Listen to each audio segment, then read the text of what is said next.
So hello, everyone. So this morning I thought I had a request actually from the last blog post I wrote a couple of weeks ago, Relaxing with the Conceptualizing Mind.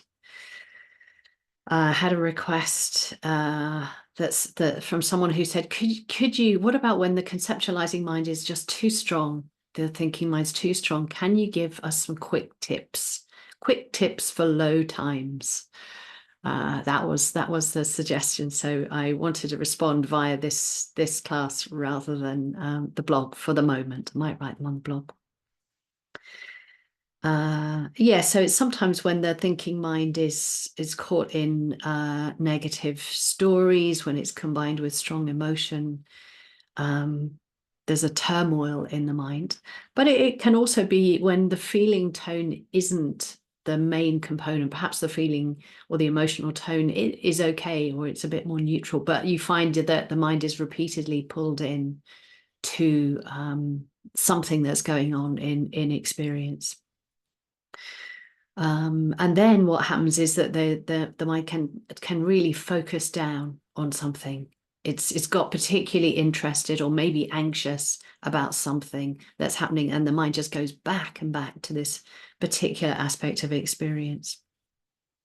So we don't see what else is happening. There's the fuller picture isn't known, and there's a feeling of the mind being pulled around a bit.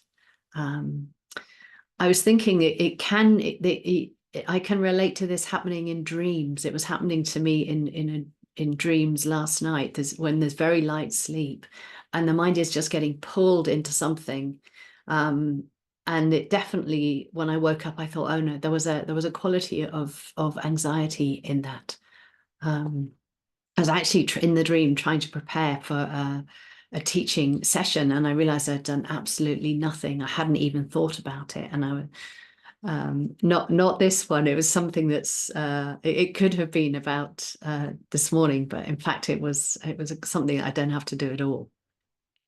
So I'm going to mention 3 things that you can do in practice, and probably I've mentioned them each before, but in a different context.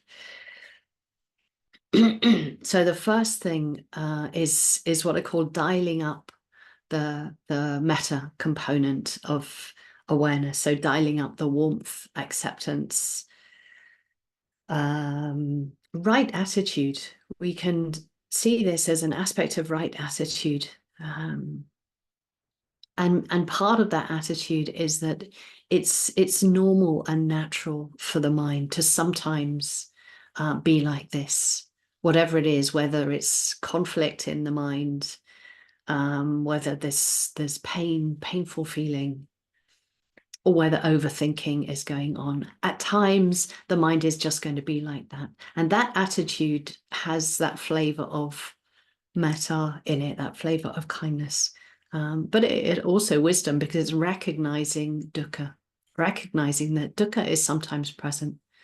And we can relax around that. There can be acceptance of that.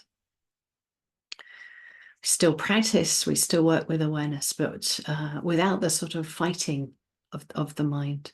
So dialing up that warmth, acceptance, that sort of palette, the warmer palette of awareness.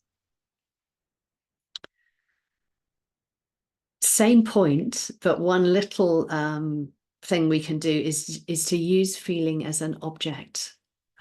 So let go of the story, come back to the feeling, let go of just momentarily of all the story around what's happening, be with the feeling, often located around the chest area. So that's all around emotions and feelings, that first point. Second point, take a stronger neutral object or neutral anchor. So choose something that is going to, you can just put your attention on. That might be the breath. So this is a more active, being quite active with the mind. It might be sounds, if there are a lot of sounds in the environment. It could be just another body sensation, like you come back to the sitting bones. Whenever the attention is pulled back to the painful story or the overwhelming thoughts, when you recognize that, just gently bring the mind back to this anchor. So we're not doing it out of aversion, but we're doing it to help the mind calm down, and help awareness grow stronger. And once that's happened, then you can open up to whatever is happening again.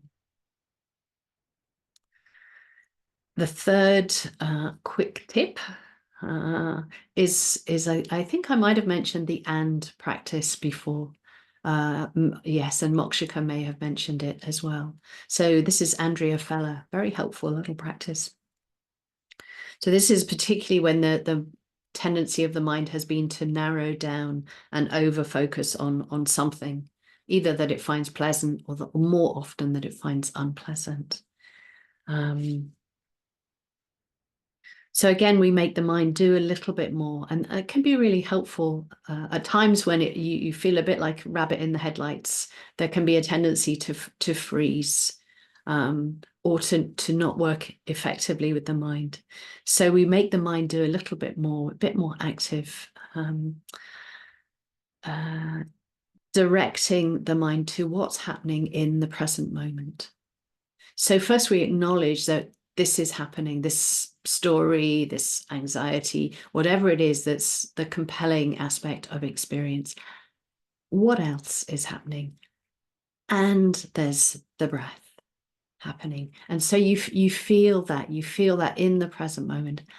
And you can make it quite specific, and the sound of traffic passing. And there's seeing happening. Sometimes you can make it really specific, sometimes just a bit more general. So each time, if you like, you're working with that tendency for the mind to focus on just one thing, and you're opening it up. Yeah. And there's the birds singing. And you don't need, you can do it as often as you like and for as long as you like, but recognize when the mind has started to change its quality. Perhaps it's becoming a bit calmer or a bit more able to be present with what's happening rather than diving into one thing in particular. And of course, in the and practice, at some point you revert to that story because the energy is there quite strongly. So you just start it again. And this is happening, and seeing is happening. I would suggest that you just stick with one in a practice. Don't buzz around trying them all.